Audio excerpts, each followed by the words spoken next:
Hello, Shotgun Squirrel here and welcome to my review of Below. If you've watched my playthrough, you'll know that I had mixed feelings about this one. When I started the game I was absorbed by the world and full of excitement, but very quickly started to struggle with it. In hindsight, I don't think it was a great game to do a YouTube series on, and I think the pressures of trying to perform, if you can call it that, and trying to get something interesting to happen for my viewers put a dampener on the game. That being said, I completed the game and I wanted to share my thoughts on it. First off, let's explain what the game is. Below is a roguelike action-adventure game made by Capybara Games and was released on the 14th of December 2018 for Xbox One and PC. I played the game on Xbox One and so can only comment on that version of the game. For those of you who don't know, a roguelike is a type of game where death is part of the process to winning. What I mean by that is how in a normal game death usually delays you, in a roguelike death can actually help you move forward and sometimes it's even necessary to win. The way this works in Below is that as you play the game you collect various items to help you make your way down. However, there are a fixed number of items on each floor and if you use them all, well, you're out. Dying refreshes the world, allowing you to restock those items and then pick up where you left off. Now when I review a game, I like to review its three main focuses, because not all games have the same goal. The Call of Duty series, for example, isn't trying to get the same reaction or targeting the same type of people as, say, Animal Crossing. Very different games, and therefore should be reviewed differently based on how well they achieve their goals. I believe the three main focuses of Below are difficulty, atmosphere, and mystery. Now I spoke a lot about the difficulty during the series because for me it was my least favourite thing about the game. This is why I want to talk about it first, to get the bad over with so we can actually talk about the good. The reason I consider difficulty to be a main focus of the game is because it clearly draws inspiration from Dark Souls. It's challenging, it's unforgiving, campfires are your checkpoints, and most problems can be solved by being careful and rolling away. Okay, Below doesn't have rolling, but it's got a similar, if simplified, sword and shield, LME telegraphs attacks, dodge system. Maybe this is just because I don't like Dark Souls format of games, but I have a few issues with the difficulty. My first issue is how a lot of the increased difficulty comes from a requirement of trial and error. Now don't get me wrong, I can't stand hand-holding, it takes all the fun away from figuring things out, but that doesn't mean you have to go to the other extreme and leave the player in the dark. I know Below is all about being left in the dark, but, well, you know what I mean. The game leaves you completely alone to figure things out for yourself. You start on a beach with the knowledge of a newborn baby and have to learn the entire game without any information other than what you learn as you go, usually by dying. A lot. You're wandering along, oh, I wonder if what this red square does. Dead. Or you see an enemy, oh, I wonder if this method will kill him. Nope, dead. Trial and error leads to a lot of death, which in turn leads me to my second issue with the difficulty, which is dying isn't the problem, getting back to where you left off is. As a general rule, a game should be trying to keep you in the fun part as long as possible. This is usually called the core gameplay loop. Below's loop is enter mysterious area, explore, kill anything that looks at you funny, loot, then repeat. However, if you make a mistake, boom, gameplay loop interrupted by an extremely long walk of shame that in some instances took me 30 to 40 minutes to finish. Compare this to a shooter, where if you make a mistake, your shame is simply looking at a loading screen for a minute, and then bang, you're back, having fun. There were huge instances of my time with Below that were spent trying to get back to the fun part, but not actually having fun. This cost the game a lot of my goodwill early on, and it became frustrating, especially when the deaths were instant. Which leads me to my final gripe, instant kill. Now I've bitched a lot about the difficulty, but as a whole it has a very good difficulty curve. The enemies get more dangerous as you progress, but with your improved knowledge and gear you're able to stay in the Goldilocks zone of being just a little uncomfortable at all times. That's how a good difficulty curve should make you feel. Constantly prepared, never comfortable. The issue is that because of instant kill traps, returning to old locations is still super risky. Instead of going back tooled up and ready to rumble, you still have to tiptoe around out of fear of being sent instantly to the Shadow Realm.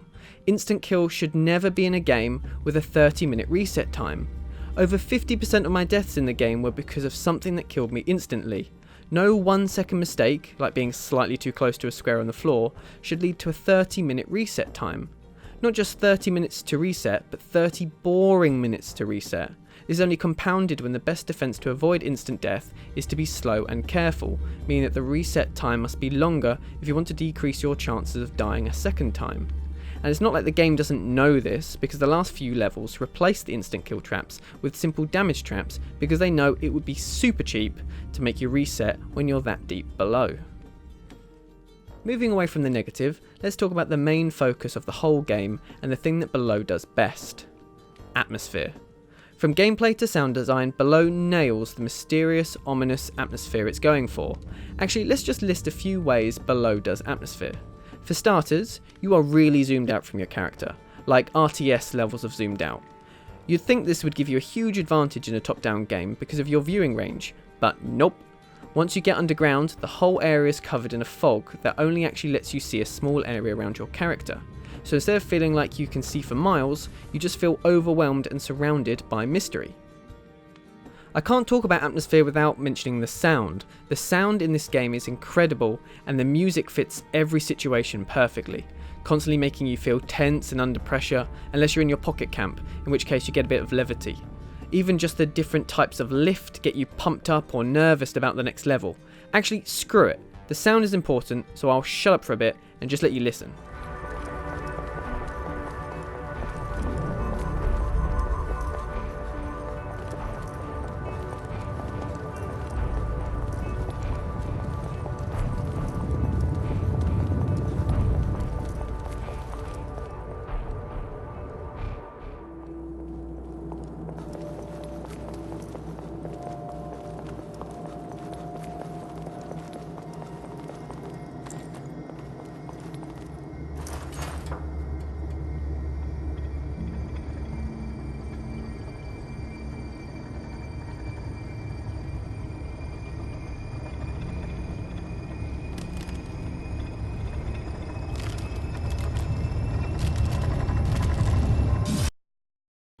Of course, it would be silly not to mention the environments. Obviously, they have the biggest impact on the atmosphere, but mostly to create that ominous sense of dread.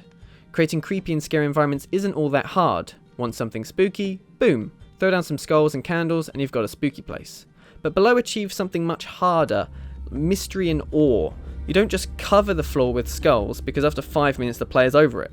No, you scatter them here and there and even let the player interact with them, make them feel a little creeped out, and then you cover the floor completely with skulls. It continues to escalate that dread and wonder in a way I've not experienced often in games.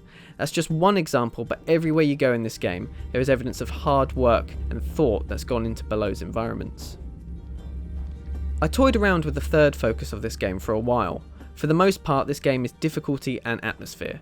That is what you're coming here for. The gameplay is pretty standard, the art style is very well done, but I thought it was too similar to atmosphere to include it as a focus on its own. And there really isn't a story. I mean, there's an ending and a story you can kind of interpret, but I wouldn't say the story was a key focus. Instead, I decided on the mystery aspect of the game. First off, the mystery of the game comes from its lack of communication with the player. No tutorial, no story or instructions, not even a description of items. You just get a lantern and a direction to go in. Below. That's it.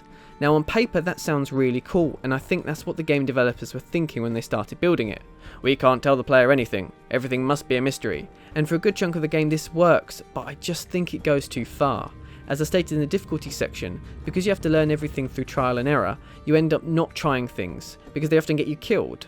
I rarely tried dodging or using my shield, nor did I use any other weapon properly, because whenever I tried, I would die or nearly die, completely putting me off experimenting, and instead I stuck to the tried and tested method of slashing the thing until it stopped moving. I came away from the game feeling like I'd missed out a lot on what it had to offer, because the cost of entry for those things was just too high, i.e. death. The only information you get for items is their names, and for a lot of that you can infer what it does. I mean, an item labelled bomb with an icon that is literally a skull is not going to get confused with a health potion, but an item labelled crystal rod? I mean, what does that do? Answer? I'm still not really sure, and I even checked a guide. Speaking of guides, you really do need one for this game, unless of course you're really hardcore into wandering around aimlessly. You can craft items together, but there's no crafting instructions, nor does it provide a list of the things you need to craft. That is something so basic, and it just needs to be in this game. It's not my job to remember what I need to combine to craft the item. I'm fine with not knowing to start with, but once I do it, can I please just have a menu that I can check later? Okay, this review has been very rambly, so for a conclusion, I'll just round off what I think. I don't think that I'm the target audience for this game. I don't think this game is well suited to a YouTube series because nothing can happen for whole episodes and it just doesn't make great viewing. I think the combination of those two things made it very difficult for me to like, but for a period of about 5 to 6 episodes, I was enthralled. The atmosphere, the solid difficulty curve, and the mystery kept me in this really good state of awe and nervousness, which is only ended by death. And I think if this game wasn't a roguelike, and instead of dying just brought you back to the nearest campfire, it would have been a much better game. The journey back to reset was just not fun and really ruined it for me. That's not to say you won't like it, and if you have the Game Pass, it's free and well worth a shot, because when you're actually playing the game, the fun bit, not getting off the boat and walking back, it is a fantastic little adventure game.